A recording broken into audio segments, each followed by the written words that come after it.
اعوذ باللہ من الشیطان الرجیم بسم اللہ الرحمن الرحیم ربی یسر ولا تعسر وتمم بالخیر۔ تاریخ تبری جلد اول کا مطالعہ کر رہے ہیں۔ آج کے ایپیسوڈ میں آدم علیہ السلام کا پتلا بننے کے بعد شیطان کی شیطانی سے شروع کریں گے۔ ابن عباس رضی اللہ عنہ سے مروی ہے کہ اللہ تعالیٰ نے آدم کی مٹی لانے کا حکم دیا، پس وہ مٹی آسمان کی طرف لے جائی گئی۔ پھر آدم علیہ السلام کو لیدار مٹی تین لازب سے بنایا گیا، جو کہ اس سے قبل بدبودار مٹی ہمہ مسنون کی شکل میں تھی، اور اس سے قبل وہ خشک مٹی تراب تھی۔ پس آدم علیہ السلام کو تین لازب سے اپنے دستے قدرت سے بنایا، اور 40 راتوں تک ان کے پتلے کو ایسے ہی پڑا رہنے دیا۔ اس دوران ابلیس اس پتلے کے پاس آیا اور اپنے پاؤں سے اس کو ٹھوکر ماری، جس سے اس میں آواز پیدا ہوئی اور وہ بجنے لگا۔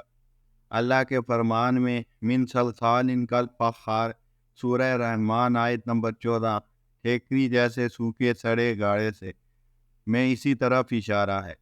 اس کے بعد شیطان آدم علیہ السلام کے پتلے کے منہ میں داخل ہو کر اس کی دبر کے راستے باہر نکل گیا، اور کہنے لگا، اس آواز اور مٹی کی وجہ سے جس سے تو پیدا کیا گیا ہے تیری کوئی حیثیت نہیں۔ اگر مجھے تجھ پر قبضہ و تصرف دیا گیا تو میں تجھے ہلاک کر دوں گا، اور اگر تجھے میرے اوپر مسلط کیا گیا تو میں تیری حکم عدولی کروں گا۔ ابن عباس، ابن مسعود اور چند دیگر صحابہ کرام رضوان اللہ علیہ مجمعین سے مروی ہے کہ اللہ تعالیٰ نے فرشتوں سے فرمایا، انی خالق بشرا من طین فاذا سویتہ ونفخت فیہ من روحی فقعوا لہ ساجدین، سورہ صاف آیت نمبر 71 اور 72۔ میں مٹی سے ایک بشر بنانے والا ہوں، پھر جب میں اسے پوری طرح بنا دوں اور اس میں اپنی روح پھونک دوں تو تم اس کے آگے سجدے میں گر جاؤ۔ پس اللہ تعالیٰ نے اسے اپنے دستے قدرت سے بنایا تاکہ ابلیس اس پر تکبر نہ کر سکے۔ اس کے باوجود جب ابلیس اپنے آپ کو آدم سے بڑا ظاہر کرتا ہے تو اللہ تعالیٰ فرماتا ہے کہ جس چیز کو میں نے اپنے ہاتھ سے بنایا ہے اس پر یہ ابلیس تکبر کرتا ہے، حالانکہ میں اس سے تکبر نہیں کرتا۔ پس آدم علیہ السلام کا انسانی شکل کا پتلا تیار کیا گیا، اور پھر 40 روز تک اسے اسی حالت میں پڑا رہنے دیا گیا۔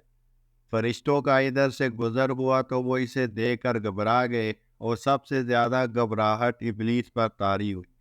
ابلیس جب بھی اس کے پاس سے گزرتا اس کو ٹھوکر مارتا، جس کی وجہ سے اس میں آواز پیدا ہوتی، جس طرح ٹھیکرے پر ٹھوکر لگنے سے آواز پیدا ہوتی ہے۔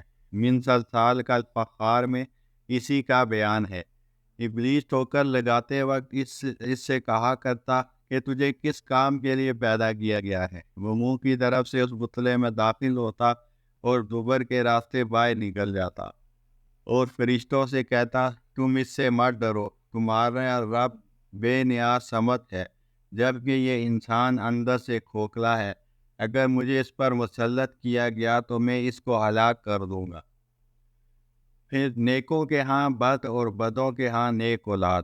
حضرت سلمان فارسی رضی اللہ عنہ روایت کرتے ہیں کہ اللہ تعالیٰ نے حضرت آدم علیہ السلام کی مٹی کو 40 دن تک امیر بننے دیا، پھر اسے اپنے دونوں ہاتھوں میں جمع کیا، اور اس کے اچھے حصے کو دائیں ہاتھ اور برے حصے کو بائیں ہاتھ میں الگ الگ کر دیا، پھر دونوں ہاتھوں کی مٹی کو آپس میں خلط ملط کر دیا۔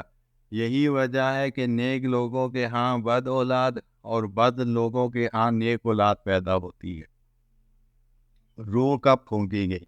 ابن اسحاق روایت کرتے ہوئے فرماتے ہیں کہ اللہ تعالیٰ زیادہ جانتا ہے، لیکن کہا گیا کہ اللہ تعالیٰ نے آدم کا پتلا بنایا، پھر اسے چھوڑ دیا اور اسے 40 روز تک دیکھتا رہا، یہاں تک کہ وہ مٹی ٹھیکرے کی طرح آواز دینے لگی اور بغیر پکائے ہی پختہ ہو گئے۔ جب یہ آدم پتلا اچھی طرح پختہ ہو گیا تو اللہ تعالیٰ نے اس میں روح پھونکنے کا ارادہ فرمایا، تو پتلے کو فرشتوں کے سامنے کیا اور کہا کہ جب میں اس میں روح پھونک دوں تو تم اس کے سامنے سجدے میں گر جانا۔ وآخر دعوانا الحمد للہ رب العالمین۔